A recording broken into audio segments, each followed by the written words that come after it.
Now, we have talked about the upcoming third installment for Deadpool, and that he is joining the MCU. However, we still don't know how he will do it, or with what he will do with this transition.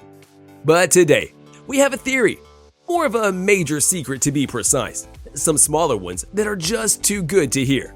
Each and every one of them leading up to the big thing. Thus, grab some popcorn and enjoy as we unveil some of the secrets behind Deadpool 3 that the cast members don't really want to share.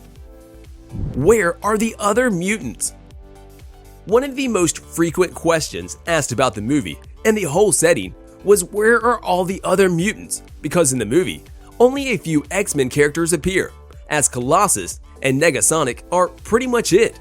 However, the answer came through as it was explained that the directors wanted less characters from the X-Men, so the movie can focus on the titular character, despite earlier concepts of the movie having more mutants involved in the story. Brianna Hildebrand, portraying the role of Negasonic, revealed that her character was chosen out of the many because not much is known about her in the comics, which eventually gave the writers a blank canvas, letting them experiment in many ways, and to finally set to something that would benefit, you guessed it, the titular character of Deadpool. Negasonic even got a change from her comic book counterpart. Instead of telepathy there, she got the ability to self-detonate in the movie, which was a pretty cool thing to see.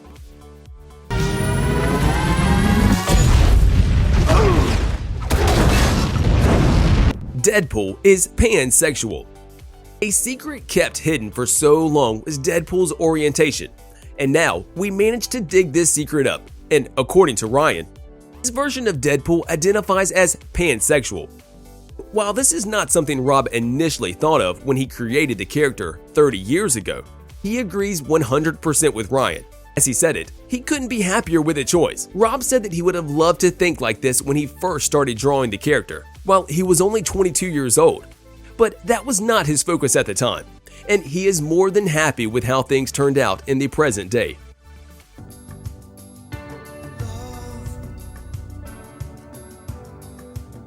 Marvel was not allowed to draw Deadpool's suit or Ryan Reynolds. Even from the start of the franchise, the Merc with the mouth, the Crimson Comedian, brought in a lot of new fans, and it seemed like Marvel wanted to pay some of that favor back by featuring him in their comics. However, no one knew that this was not going to happen if the property lawyers had anything to say about it. And as it turned out, Marvel could not feature the movie suit or Mr. Reynolds himself in the comics without incurring a legal headache on the way. Artist Riley Brown found this the hard way when he was tasked to draw the character in an issue of Spider-Man/Deadpool in Universe. He drew the suit and Reynolds himself, but got told that he has to change the things, and that the comics version of the two should not even look similar to the Deadpool and Reynolds we know from the big screen. So he redrew the suit, making it different on its own, and changing the similarity of Reynolds' character in the comics, even getting a mustache as a bonus to make him even more distinguishable from Reynolds in the movie.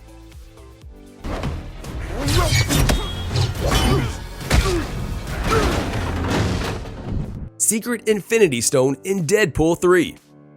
It sounds crazy, but hear us out.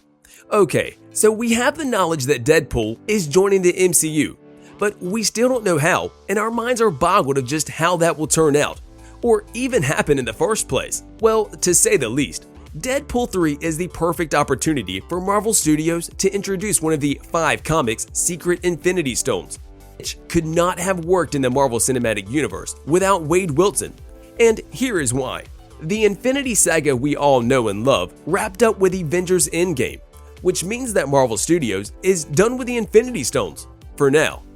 However, don't be surprised if they return in some way in the future, because it doesn't mean that if Thanos is dead, the gems are done too. If you have read some of the comics, you should know that he was not always the center.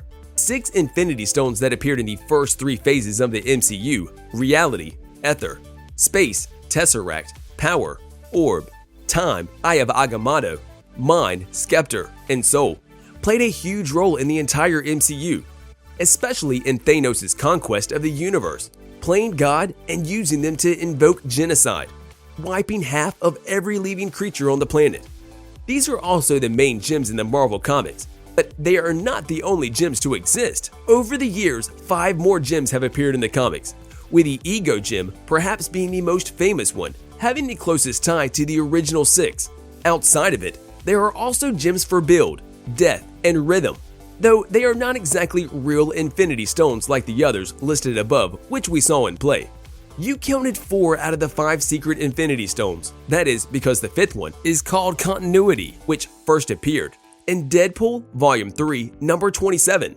It is such a weird stone in nature, and it can only work with Deadpool, mainly because he is Marvel's first titular fourth wall breaking character. Deadpool stole the Infinity Stone from Thanos and used it to communicate with the editors and writers of Marvel Comics, an action that gave the stone its name, Continuity. And today, with Deadpool 3, it is the perfect time and place for the stone to be used and to break the fourth wall and establish continuity with the MCU. Josh Brolin could return as Thanos and further pay off Deadpool 2's jokes with Brolin's Cable Guy. You only work for that shit-spackled Muppet fart! So, I'm gonna give you a chance. When we think of Deadpool, the one thing that always comes to mind, and the first one at that too, just how crazy and unexpected his character and his presence are. And his story with the Continuity Stone is just as wacky in many ways. But in addition to the stone having the power to let you communicate with the comic book editors and writers, it also lets the user to change the stories at will. Now, since one of the biggest questions out there about the 3rd installment, as we said before, is how will he join the MCU after the first 2 movies take place in 20th Century Fox's X-Men universe? We have one logical answer right here. Deadpool could use the stone to write himself into the MCU timeline. Plain and simple, chain of events that would not require any further explanation, while also being an action that fans can easily accept because it is real in the first place. It already happened in the comics. Marvel showed their interest of rebooting the Fantastic Four and the X-Men into the MCU, probably recasting the roles and perhaps following some new storylines, ones which would incorporate well with everything that happened in the MCU. However, Marvel are also keen on keeping Ryan Reynolds Deadpool and keep him going. Thus, he is the only character whose continuity is in question. The rest of the films in the X-Men franchise don't matter in that regard, even with MCU exploring the multiverse with their movies in the next Phase 4. The Continuity Stone could solve many of Marvel's problems in a very fun way, which is only possible with Deadpool, and for us, all that is left is to hope that this is the thing that happens, because in the end, we would all love it, right? Before I go, sorry, I got a bit more in me. Domino. On a related note, tell us down in the comments below, what other secret would you like to get revealed in the future of the Deadpool franchise that you think is being kept in a tightly sealed vault? And also, don't forget to like, subscribe, and hit the bell icon if you would like to see more videos like this in the future. Thank you for watching, and we will see you next time.